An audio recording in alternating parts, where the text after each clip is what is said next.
On March 14, 2024, the President of the Russian Federation, Vladimir Putin, reacted harshly to attacks by Ukrainian drones on Russian border towns and attempts by militants of the main intelligence directorate of the Ministry of Defense of Ukraine to break into the territory of the Kursk and Belgorod regions.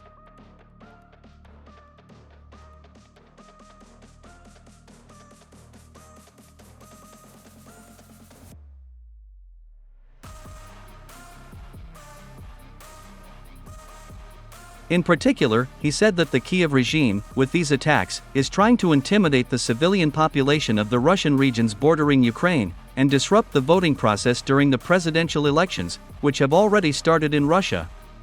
Moreover, Vladimir Putin also added that Russia will not permit any of these attacks on its territory to go unpunished, and that a tough response will not take long to wait.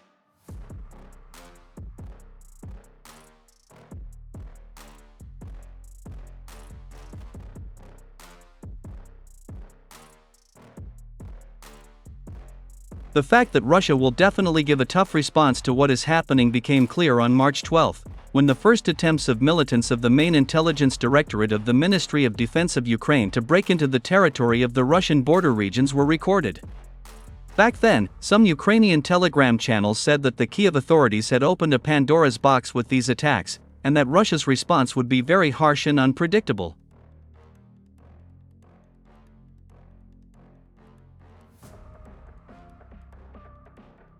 Many influential Russian telegram channels also made similar statements. In particular, they stated that with these attacks on the border regions of Russia, the Kiev authorities pursue two goals: to intimidate the civilian population, thereby disrupting the presidential elections in Russia, and to distract the Western audience from the numerous defeats of the armed forces of Ukraine on the battlefield.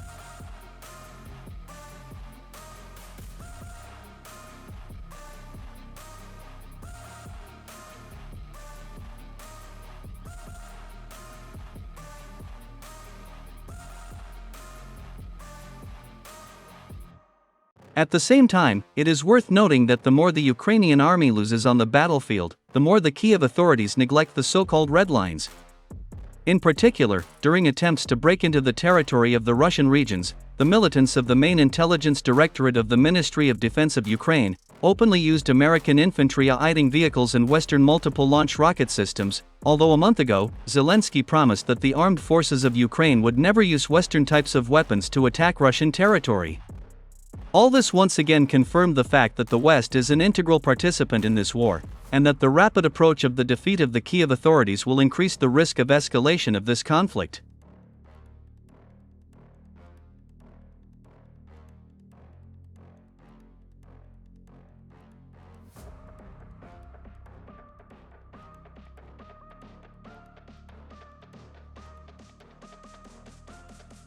As for Russia's harsh response to these attacks, this response was indeed not long in coming.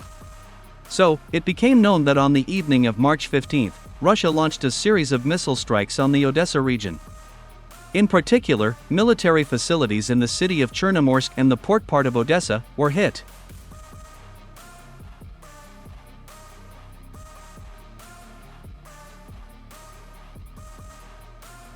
It is not known what exactly was destroyed in the port part of Odessa. However, witnesses claim that Russian ballistic missiles hit the same object twice, within 2 hours of each other.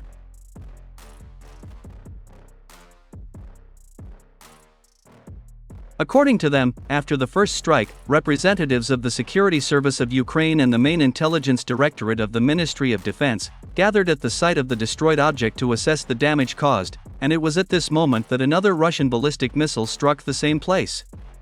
As a result, this missile strike resulted in the death of about 40 high-ranking Ukrainian officers.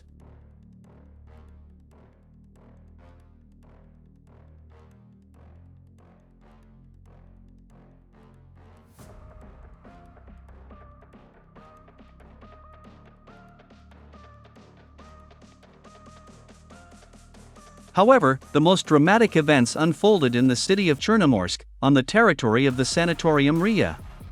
As it turned out, the Russian ballistic missile ISKANDER hit this sanatorium with high accuracy, as a result of which 550 militants of the elite battalion of the National Police of Ukraine under the designation Tsunami were destroyed.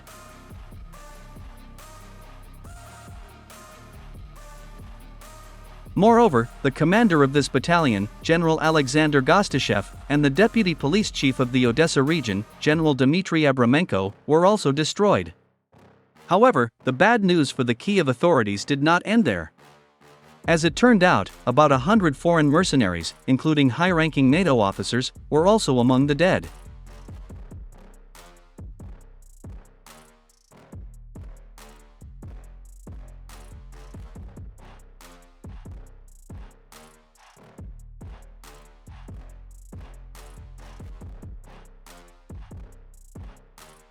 Later, local authorities also confirmed the death of the ex-deputy mayor of Odessa, Sergei Teryokhin. As it turned out, on March 15, in the Mriya Sanatorium, a meeting of military and police officers, who took direct part in the fighting against Russian troops, was held in strict secrecy. Commenting on the incident, the Ukrainian telegram channels called this missile attack the most massive in terms of victims, and again called for finding traitors, who transmit important information to Russia. Moreover, they called on the Ukrainian military to stop organizing mass gatherings, even in strict secrecy, since the enemy could easily get any information from their informants.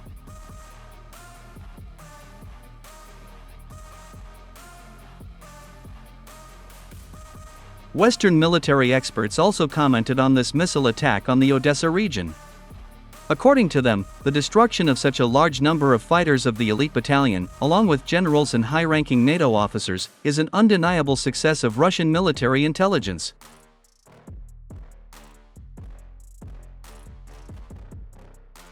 Moreover, some Russian telegram channels confirmed the fact that during this attack Russia used upgraded ISKANDER ballistic missiles with improved accuracy and additional GLONASS satellite navigation modules.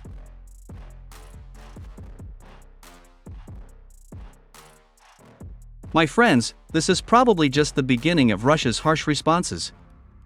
Most likely, in the coming days, we will witness even more severe and massive missile attacks on military installations of the armed forces of Ukraine and NATO on the territory of this Eastern European country.